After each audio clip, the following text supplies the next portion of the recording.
उत्तर बंगाल का तीस्ता ब्रिज। रात के ठीक 12 बजे। चारों तरफ सन्नाटा, न कोई गाड़ी, न कोई इंसान, सिर्फ ठंडी हवा और नीचे बहती तीस्ता नदी की डरावनी आवाज। उस रात एक ट्रक ड्राइवर, नाम था अजय, पहाड़ों से सामान लेकर सिलीगुड़ी की तरफ जा रहा था। अजय को इस रास्ते के बारे में पहले से चेतावनी मिली थी, रात में तीस्ता ब्रिज पर मत रुकना, चाहे कुछ भी हो जाए। लेकिन किस्मत को कुछ और मंजूर था। जैसे ही ट्रक ब्रिज के बीच पहुंचा, धड़ाम, ट्रक हिल गया। टायर पंक्चर हो चुका था। अजय ने गाड़ी रोकी। चारों तरफ अंधेरा इतना घना था कि मोबाइल की टॉर्च भी कमजोर लग रही थी। मन में डर था, लेकिन मजबूरी भी। वह टायर ठीक करने के लिए नीचे उतरा ही था कि अचानक एक औरत के रोने की आवाज नदी की तरफ से आ रही थी। अजय के हाथ कांपने लगे। दिल कह रहा था मत जा, लेकिन दिमाग बोला शायद कोई मदद चाहता है। वह धीरे धीरे आवाज का पीछा करने लगा। हर कदम के साथ रोने की आवाज और साफ होती जा रही थी।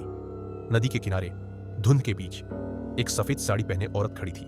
उसके लंबे बाल सामने झुके हुए थे, चेहरा दिखाई नहीं दे रहा था। अजय ने हिम्मत करके कहा, मैडम अब ठीक है? कोई जवाब नहीं। औरत बस रोती रही।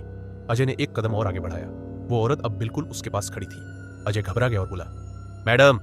और उसी पल वो औरत धीरे धीरे पीछे पलटी। जैसे ही उसका चेहरा सामने आया, अजय की चीख गले में ही अटक गई। उसका चेहरा इंसान जैसा था ही नहीं। आंखें पूरी तरह काली, मुंह अस्वाभाविक रूप से खुला हुआ और गर्दन उलटी मुड़ी हुई।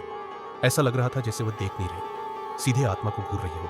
औरत ने डरावनी आवाज में कहा, तुम भी यहीं रुकोगे? बस इतना सुनते ही अजय वही बेहोश होकर गिर पड़ा। अगली सुबह कुछ स्थानीय लोग ब्रिज से गुजर रहे थे। उन्होंने सड़क किनारे अजय को बेहोश देखा।